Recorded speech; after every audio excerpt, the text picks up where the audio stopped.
This is Tim Bryce with my column titled, The Missouri Compromise Parallel. Some time ago, I happened to make a comparison between the period leading up to the American Civil War, 1820 to 1860, and the discourse of today.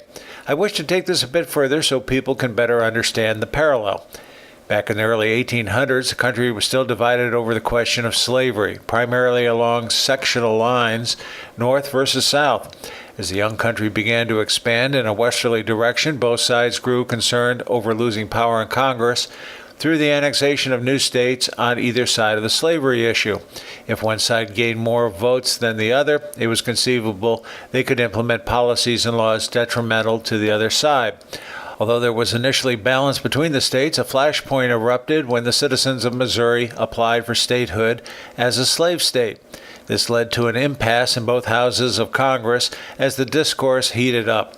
The debates were so passionate, they began to draw large audiences to the galleries. Both sides were adamant in their position, and settlement of the issue seemed impossible.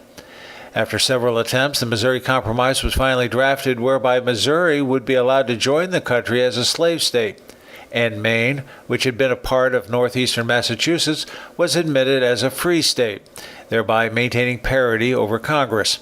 Further, an amendment was added whereby slavery would be excluded in all territories and future states north of the parallel 36 degrees 30 north, the southern boundary of Missouri.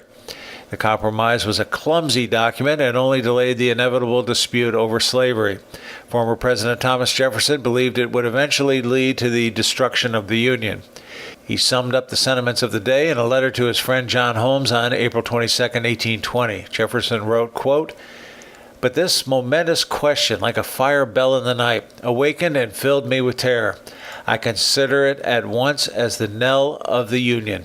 It is hushed indeed for the moment, but this is a reprieve only, not a final sentence, a geographical line, coinciding with a marked principle, moral and political, once conceived and held up to the angry passions of men, will never be obliterated, and every new irritation will mark it deeper and deeper." End quote.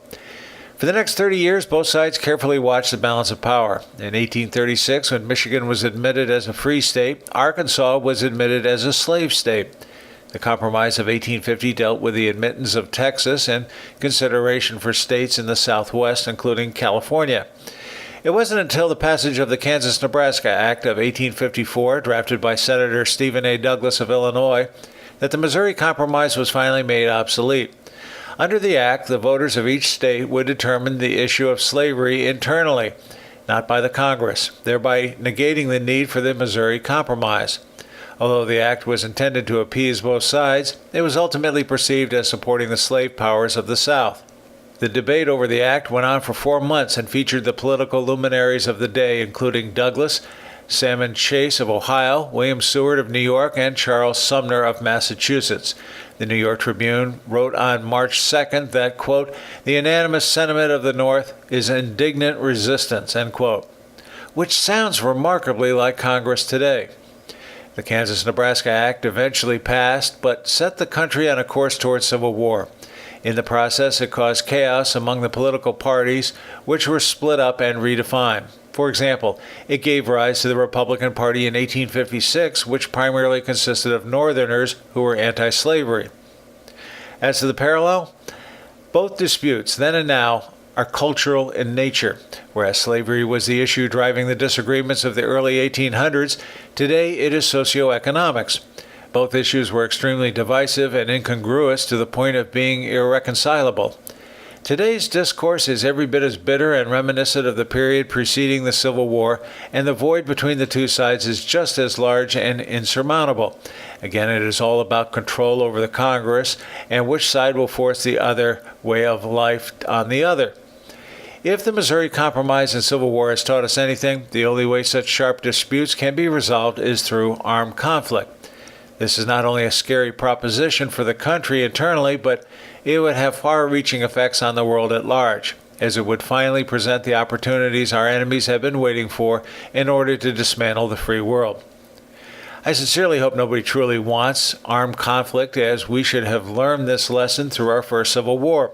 But the divisiveness of the country makes you wonder how we can possibly avoid it. Let us not forget the period leading up to the Civil War spawned zealots like abolitionist John Brown, who advocated and practiced armed insurrection. You have to wonder who will be the zealot of our time.